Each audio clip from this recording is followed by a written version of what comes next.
ایک روز ایک primary school کا استاد آیا۔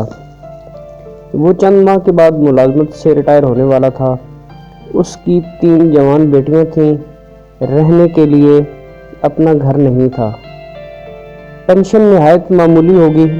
اسے یہ فکر کھائی جا رہی تھی کہ ریٹائر ہونے کے بعد وہ کہاں رہے گا، لڑکیوں کی شادیاں کس طرح ہو سکیں گی، کھانے پینے کا خرچ کیسے چلے گا۔ اس نے مجھے سرگوشی میں بتایا کہ پریشانی کے عالم میں وہ کئی ماہ سے تہجد کے بعد رو رو کر اللہ تعالیٰ کی بارگاہ میں فریاد کرتا رہا ہے۔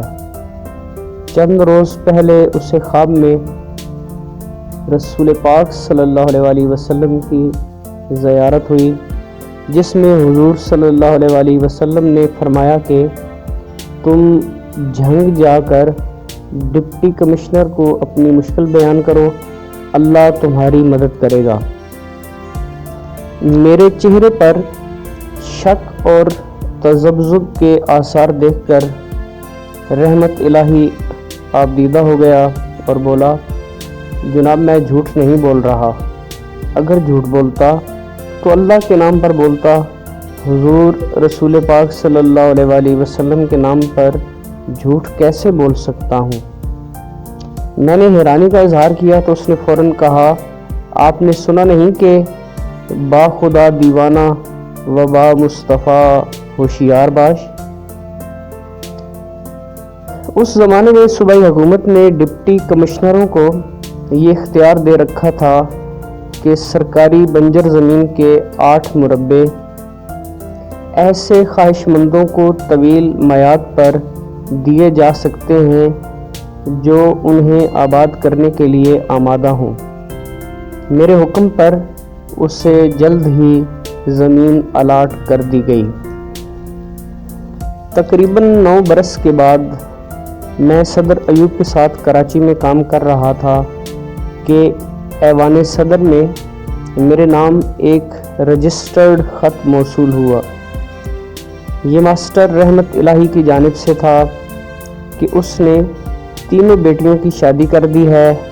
اس نے بیوی کے ساتھ حج کا فریضہ بھی ادا کر لیا ہے اور اپنے گزارے لائق تھوڑی سی زمین کے علاوہ ایک کچا کوٹھا بھی تعمیر کر لیا ہے۔ ایسی خوشحالی میں اب اسے 8 مربعوں کی ضرورت باقی نہیں رہی۔ چنانچہ اس الاٹمنٹ کے مکمل کاغذات اس خط کے ساتھ واپس ارسال ہیں تاکہ کسی اور حاجت مند کی ضرورت پوری کی جا سکے۔ میں یہ خط پڑھ کر کچھ دیر کے لیے سکتے میں آ گیا۔ میں اسی طرح گمسم بیٹھا تھا کہ صدر ایوب کوئی بات کرنے میرے کمرے میں آ گئے۔ انہوں نے میری حالت دیکھ کر پوچھا کہ کس سوچ میں گم ہو۔ میں نے انہیں رحمت الہی کا واقعہ سنایا تو وہ بھی نہایت حیران ہوئے۔ کچھ دیر خاموشی طاری رہی، پھر اچانک بولے کہ تم نے بڑا نیک کام کیا ہے، اب یہ اراضی تمہارے نام منتقل کروا دیتے ہیں۔ میں نے عرض کی کہ میں اس انعام کا مستحق نہیں ہوں۔ صدر ایوب حیرانی سے بولے کہ تمہیں زرعی زمین سے کوئی دلچسپی نہیں ہے؟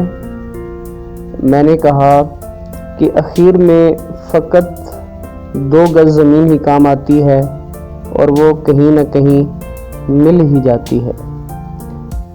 میرا اندازہ ہے کہ میری یہ بات سن کر صدر کچھ چڑ سے گئے۔ زمین حاصل کرنے کے وہ خود بڑے رسیا تھے۔